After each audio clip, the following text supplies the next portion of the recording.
Copa America জয়ের পর আর্জেন্টিনার খেলোয়াড়দের বর্ণবাদী গানে ক্ষুব্ধ ফ্রান্স। এ নিয়ে ফিফার কাছে অভিযোগ জানাবে দেশটির ফুটবল ফেডারেশন। কলম্বিয়াকে হারানোর পর টিম বাসে এনজো ফার্নান্দেজ সামাজিক যোগাযোগ মাধ্যমে একটি লাইভ ভিডিও পোস্ট করেন, যেখানে ফ্রান্সকে ঘিরে বর্ণবাদী মন্তব্য করতে শোনা যায় এনজো সহ আরও বেশ কিছু খেলোয়াড়কে। আর তাতেই চটেছে ফরাসি ফুটবল ফেডারেশন।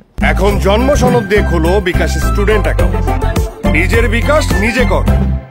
পাসপোর্টে তাদের ফ্রেঞ্চ জাতীয়তা, কিন্তু তারা সবাই এইটুকু গাওয়ার পর কেউ একজন ভিডিও বন্ধ করতে বলেন চেলসি মিডফিল্ডারকে।